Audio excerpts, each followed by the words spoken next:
Roberto, let me send you this co-host request. Thanks everybody for hopping in. Week 1, Gauchos After Dark, sponsored by our friends over at Barnett, Howard, and Williams Law Firm, bhwlawfirm.com. This is our weekly recap of Big 12 Saturday. We'll do it every college football Saturday throughout the season. Rain or shine, win or lose. Rob, how you doing tonight? Doing pretty good, Kyle. Because circumstances allowing. Yeah, in context, right? All things considered. We will do a more in-depth recap on the Texas Tech loss to Wyoming tomorrow night once we're back in Texas. I guess we'll start with the big noon kickoff. So Texas Tech was one of 3 victims of a large upset today. They were 14-point favorites and lost. But let's start with the 11 a.m. kickoff. Coach Prime making his debut at Colorado. TCU, heavy favorite, 20.5 points. I bought into all the noise about Colorado being overmatched in the trenches, and they played a really good game. I thought, at least throwing the ball. Like Shedeur Sanders was great. They had 4 different 100-yard receivers, and that's a big win for that program in Fort Worth.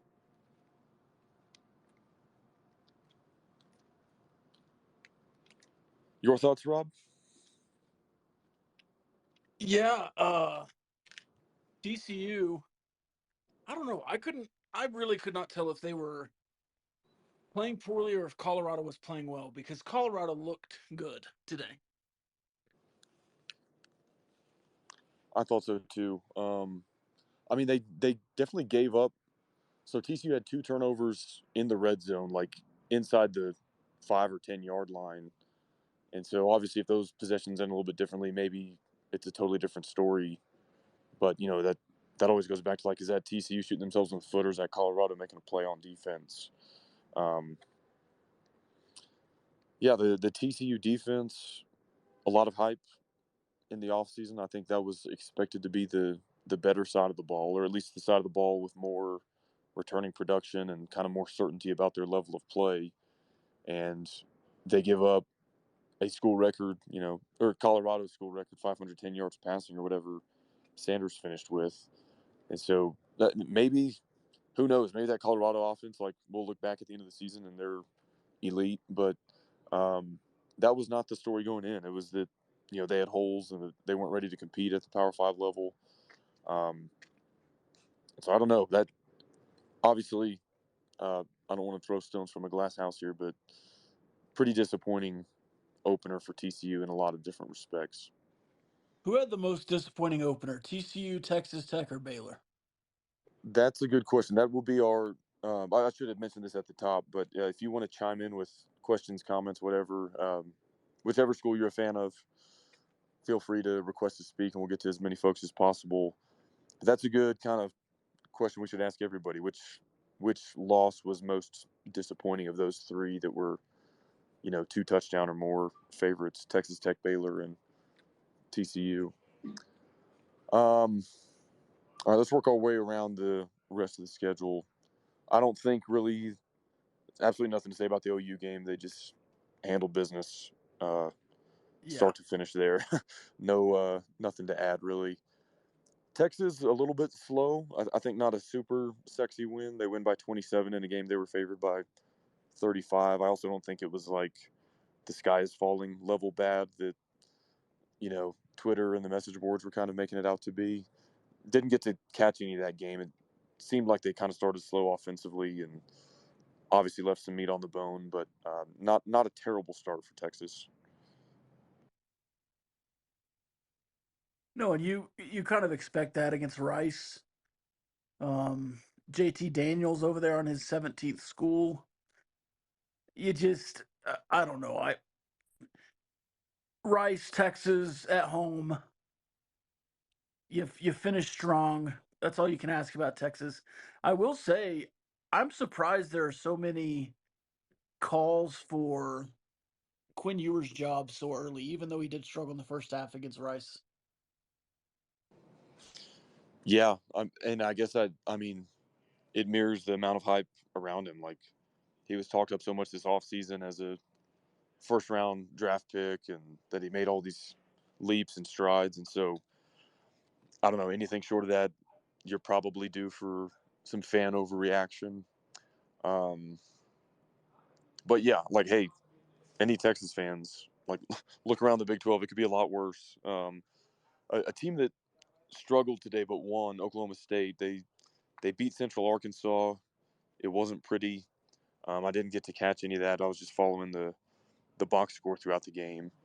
Um, but I don't know, like the way Colorado played, the way Wyoming played, the way Texas State played. I don't know if Oklahoma State would have not suffered the exact same fate as those other three schools if they had somebody besides an FCS school on the schedule.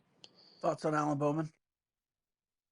Yeah, what was his final line? Like 14 of 12 of 24 24. for 80 yards and 3 yards per attempt. Yeah, that's terrible. And I mean, I was skeptical to say the least about the hype around him and the fact that he didn't even really win the job outright. That they rotated three quarterbacks and that he played that poorly in the opener against an FCS program feels a little bit validating. Like, I mean, it's a long season. Maybe he just had a bad game. Um, but I don't know. Like, we saw a lot of him in 2019, 2020, and didn't look to me like the guy who was the answer for someone expecting to compete at the top of the conference. And I don't know. I'd be curious to hear from some Oklahoma State fans that are in here. My I guess judgment or perception of the Oklahoma State fan sentiment in the offseason was that they were a little bit disrespected, underrated. They were picked too low in the Big 12 preseason ballot. That they were going to go way over their 6.5 win total from Vegas, and they won tonight. I mean that's more than other Big 12 schools can say, but it didn't look pretty, and to me it cast more doubt on the rest of their season, and specifically, like you mentioned, the quarterback situation there. Yeah, and it was Gunnar Gundy that was 7 of 9. Rangel was respectable, but he threw an interception. So you kind of don't answer any questions going into the next game either, because all three played and none of them really shined over the other. Yeah, I think that's fair. And again, Oklahoma State avoided the fate experienced by Tech and Baylor, but Baylor played two quarterbacks. I don't know if Shapen got hurt. His stat line didn't look bad to me. I don't know if they pulled him by necessity or if that was for poor play. Yeah, I But saw a quote that Aranda was protecting you, okay, but then well, he was back in the game late. okay. So yeah, I don't know. I don't know what to make of that. I don't know what to make of Oklahoma State's quarterback situation. And again, we'll kind of get more into the Texas Tech stuff, but and this happens after every loss. Like everybody always wants the quarterback's head, but um, is there uncertainty at Texas Tech in the quarterback room if play doesn't improve there? I don't know.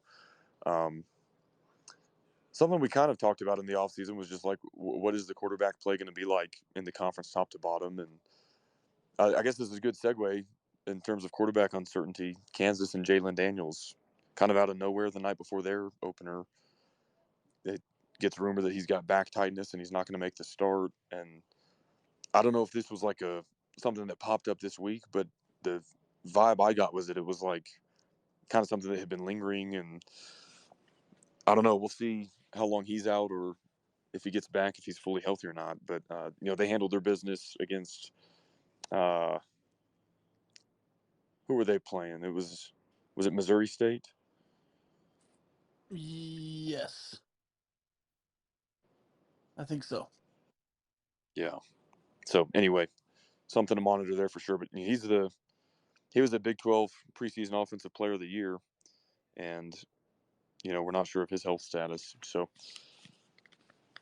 Kansas State handled their business against Southeast Missouri. I don't really have a lot to add there, and it's hard to tell too much with those FCS games unless you really struggle in them. I think there's just not much of a takeaway beyond that. Who else are we missing here? West Virginia lost to Penn State. that was, of course, going on at the same time as the Tech Wyoming game. So I'm not really sure what happened there, but I All I think know is there 38. was another fourth down debacle. What kind of debacle? I don't know exactly if there's a West Virginia fan in here that can explain it to us, but I just saw some Neil Brown fourth down jokes. Okay, Neil interesting. Brown ran the same offense that he did when he was at Tech, and that's why West Virginia lost. Huh. So They he seemed didn't like run they the were ball. kind of. Oh, those screens on like 3rd and 9 that go Oh for yeah, negative yards. Remember those? the halfback draw. Oh yeah, and the screens Um, that go for negative yards. Well, and I guess there was a fourth and yeah. short, and there was a trick play instead of just running C.J. Donaldson. Jeez. They seemed like they were hanging tough for a little while in the first half. I mean, it wasn't like out of reach or anything, and Penn State kind of pulled away. I'll be curious to, pull up the highlights of that and see how Garrett Green played, see what the play calling was like, the run pass breakdown. But Kenny, you requested to speak. Give us of the three big upsets, Baylor, TCU, and Tech, which one's the most disappointing, and then whatever other comments or questions you have. Man, I think, Tech, they gotta let Chuck play the way he played in the Ole Miss game. I feel like they kept him bubble wrapped, which was basically the reason why. He showed up in overtime, but they didn't let him loose. And I understand why, because we're afraid to let that guy get hurt. But man, when that guy can play like in the Ole Miss game, they just didn't let it loose today. It's disappointing, but Wyoming is the Texas Tech of the Mountain West Conference. I lived in Idaho for a couple years out in Boise, so I followed, Boise State when Josh Allen was at Wyoming, and I mean, we got blue collared today for sure, but we gotta let Chuck loose. We gotta let him play the way he needs to play. Yeah, there was, I think, if I'm remembering correctly, 0 designed quarterback run for all 4 quarters. Then we get to overtime, and we call like 3 of those in a row, and it works. Like we scored in that first overtime period, and I Perfect. thought the same thing. I was like, that's what kind of helped us win those last 4 games was the element of his mobility, and running the ball the traditional way wasn't working. I think we averaged like barely 3 yards per carry. You had a couple decent runs, but never broke a long one, and certainly weren't consistently moving the ball well by running it. And it was like a switch flipped in overtime with the play calling strategy. And then it was like quarterback run. And so I don't know. Yeah, it seemed like 2 He very different styles. he knows how to run that offense, and we gotta trust him, and we gotta run with him through the whole season. Like, I don't like to talk about Baron Morton coming in. Tyler Shuck, in my mind, like I was up there in like '08 in the Leach years and everything, but Tyler Shuck can run this offense, and we just got to support that guy. Rob, any thoughts on that?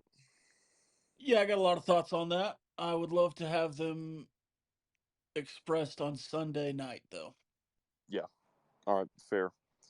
A couple other around the Big 12, real quick before we get to another speaker. A couple more that were just, FCS blowouts. Cincinnati really handled Eastern Kentucky as their quarterback. Emory Jones had an incredible game. We'll see once the competition level steps up, but a good start for them. Iowa State, I think they deserve a little bit of a tip of the cap, even though Northern Iowa is an FCS program. They've struggled with them before. I think they were only like a touchdown favorite, and they win 30-9. So again, like they're gonna have to prove a lot more against Big 12 opponents. But there was a lot of noise about them potentially struggling with Northern Iowa, and they handled them pretty well. Yeah, they covered, huh? Yeah, they did. Hopefully, never mind. I'll leave that alone. Hopefully they But didn't yeah, bet on themselves. yeah. So hopefully they did, or hopefully they didn't. I don't know which way you want to go with that, but Iowa State did cover for any non-players that might have had an interest in that game. And then UCF, my kind of favorite newcomer in terms of the four programs that'll probably be the best out of the gates. They slaughtered Kent State. They had a huge line, 36 points. They covered that easily, 56-6. I'll get to a couple more later, but Mitchell, first, what do you have for us, and which of the three losses is the most disappointing? I mean, Texas State was pretty shocking, especially with that 27.5-point line. But I would say that because Baylor was at home in their own climate. We did go up into 7,000 feet elevation, rain delay, and everything else. But obviously, as a Tech fan, this one hurts for sure. Yeah, I hear you. But the one thing I was going to say was, I mean, we got out coached and they controlled the line of scrimmage. I mean, from 180 yards rushing, I mean, the quarterback led the rush attempts with 15 compared to 9 for the next running back, and they only averaged 4 yards a carry, so they just kept on going back to the well, and we only had 90 yards rushing. It felt like we weren't going over the middle. We were just out coached, and then they controlled the line of scrimmage, and it was just misery watching after the first 5 minutes, honestly. Yeah, I hear you.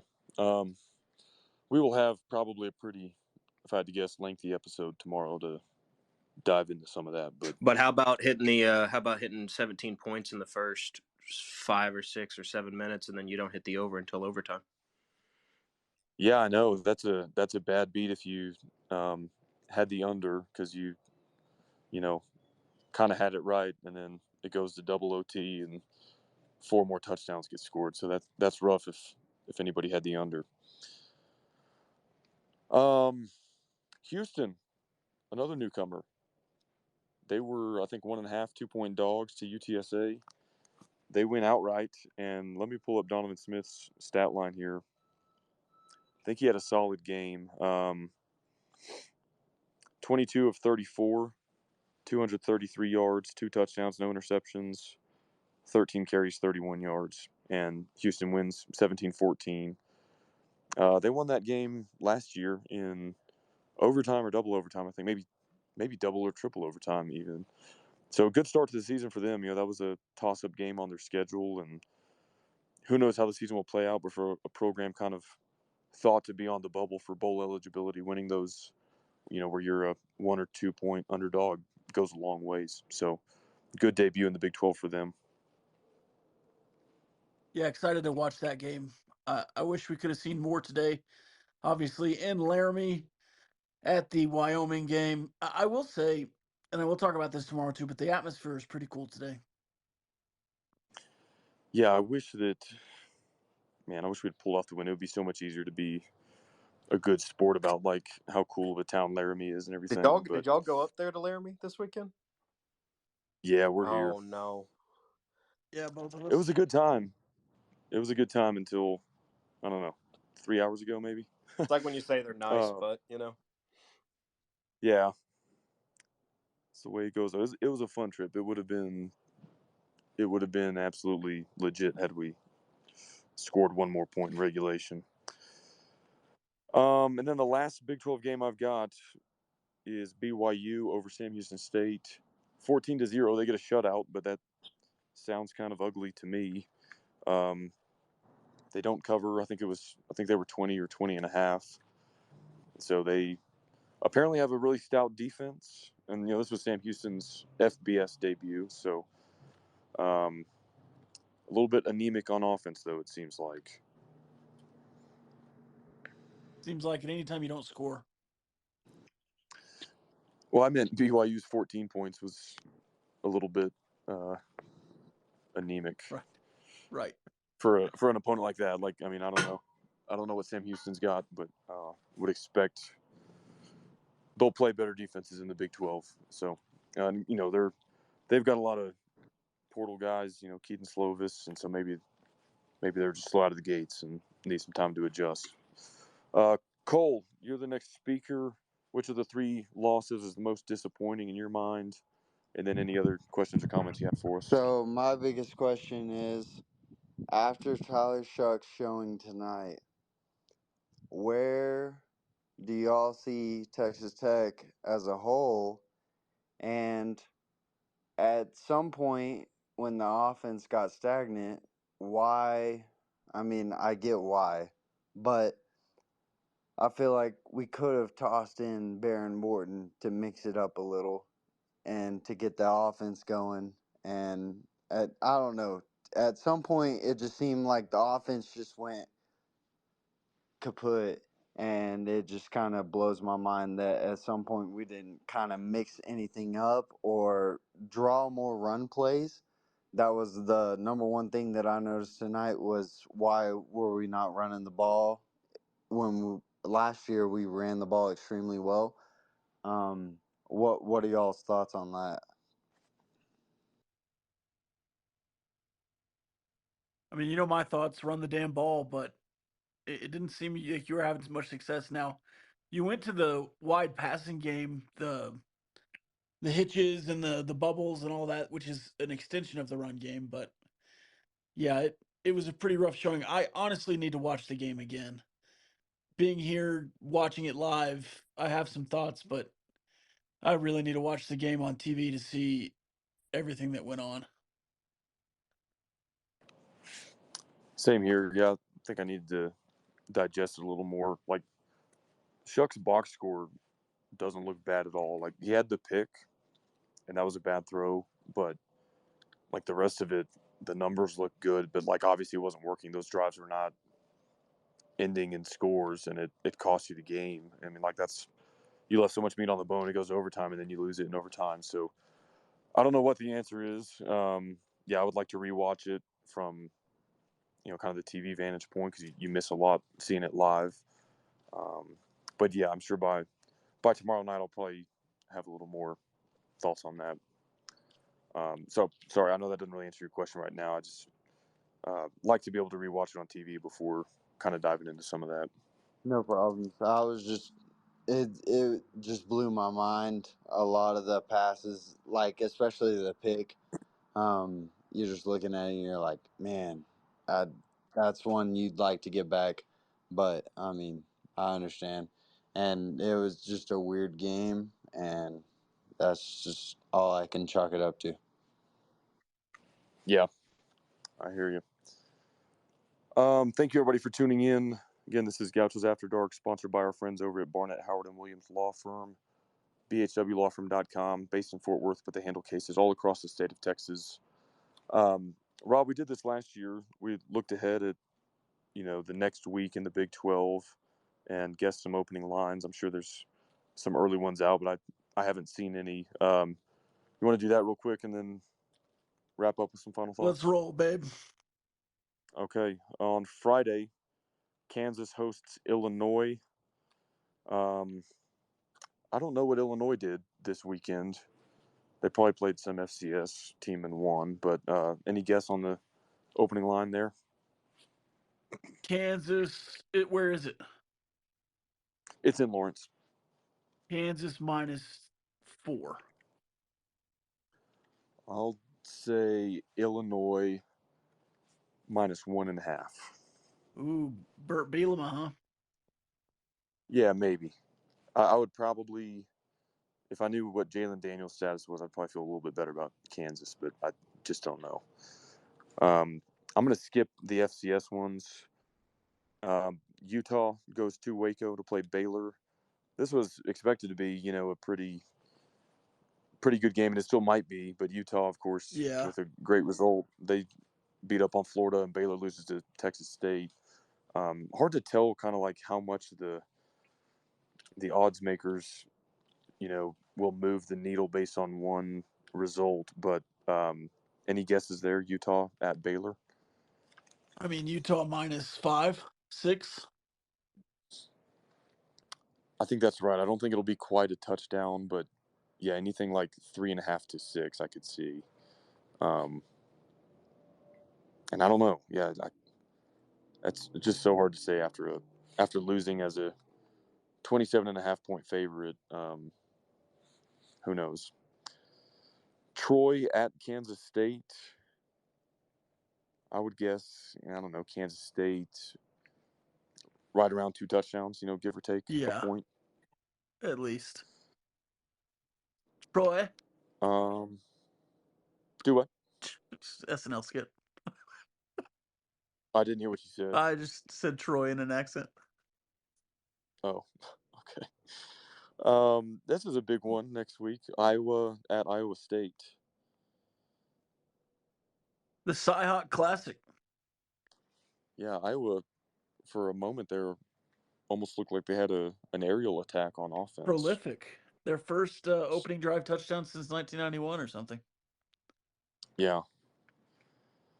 I'll say something really close to a pick 'em. Yeah, I think Iowa will be favored, but not by much. Yeah, I think maybe 2 points on either side. Yeah, less than 3. SMU at Oklahoma. SMU beat up on Sonny Cumbie's Louisiana Tech Bulldogs today, unfortunately, but OU also beat up on Arkansas State. A respectable Group of 5 opponent, but now SMU is in the ACC, so this is a Power 4 on Power 4 matchup. Yeah, man, the only DFW school that's a Power 3 conference. Yeah. I'll say OU minus 17.5. Ooh.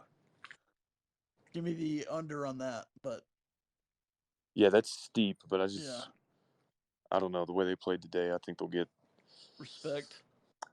Yeah. RESPECT. I could be way off on that. Duquesne at West Virginia. We're gonna skip that. This one's cool. Cincinnati at Pitt. I don't know what Pitt did today. They're 1-0. Probably FCS. It's in Pitt. I think Pitt minus 6. I like that. Let's see what else we got here. Yeah, this is a big one. Texas at Alabama. There's already I'll spoil this. There's already Alabama minus 7, and my FPI rule of thumb is 75% is 7 points, and that's exactly what FPI has it as right now. Is Bama has a 76% chance to win. So I guess that's about right. Yeah, I don't think that'll move much. I'll say Bama minus 7 on that one. Yeah. UCF, they looked really good. They traveled all the way across the country to Boise State. Boise lost to Washington today. I think UCF will be favored by a little less than a touchdown, maybe 5.5, 6. Yeah, 4, 5, 6. Yeah. In that window. Houston at Rice. I think they're driving, not flying to that one.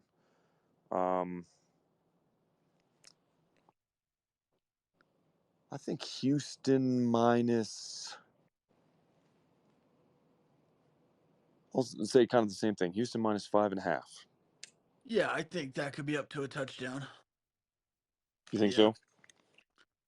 That's a lot of. But they had a good win today, so I could see it. I guess they were just home dogs, but it's Rice.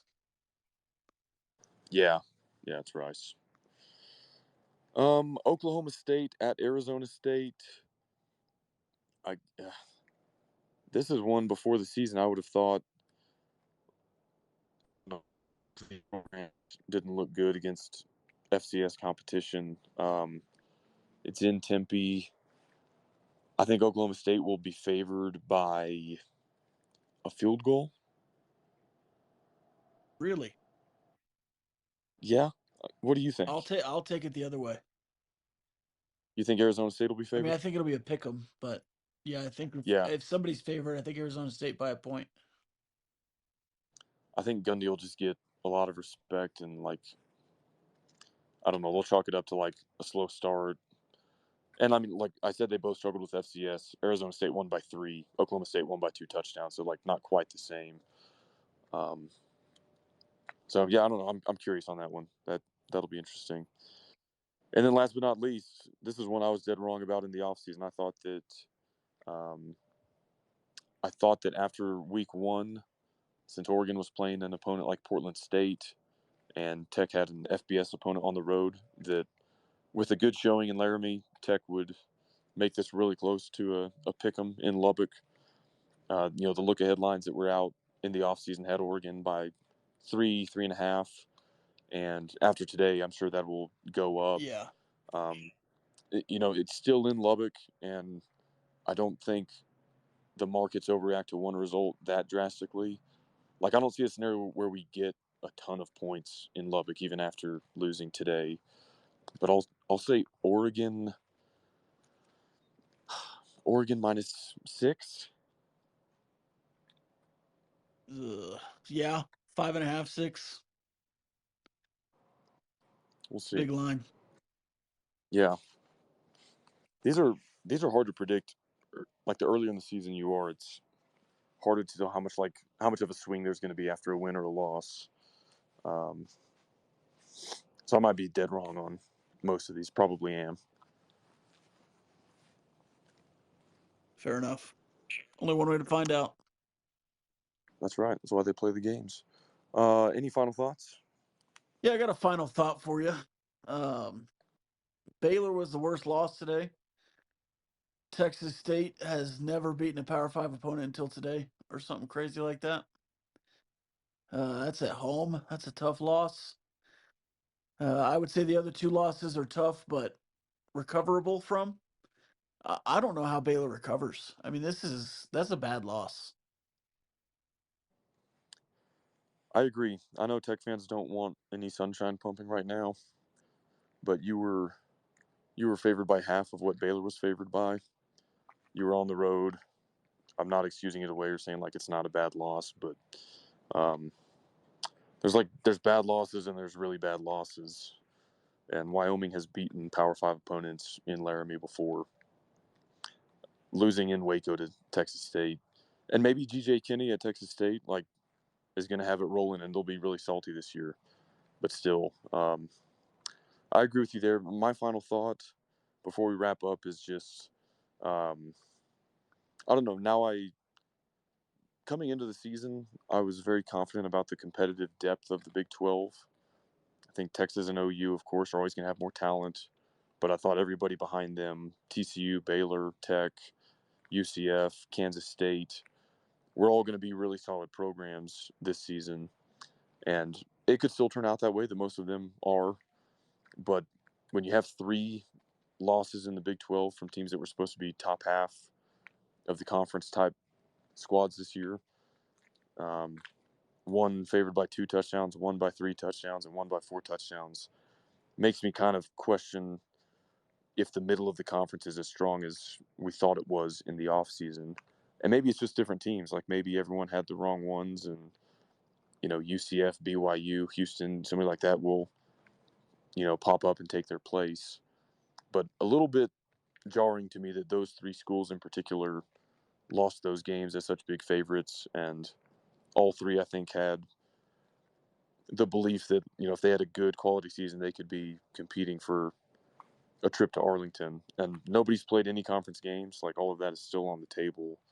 But just kind of a crazy result conference wide in terms of the perception of how strong the middle of the league is. Yeah, there's some tough results today for sure. All right. Well, like I said, we'll be back at it tomorrow night with the in-depth recap of Tech versus Wyoming. We can count that as like group therapy or something. And we'll be back with Gauchos After Dark every Saturday night when the slate of Big 12 games wraps up. So appreciate y'all joining us. And again, thank you to our sponsors at Barnett, Howard, and Williams Law Firm. They hope you never need them, but somebody solid in your corner if you do. They're based in Fort Worth, handle cases all across the state of Texas. bhwlawfirm.com if you want to learn more. If you're in Laramie or anywhere else on the road this weekend, safe travels going back on Labor Day or tomorrow. And we will talk to y'all soon. Thanks for joining.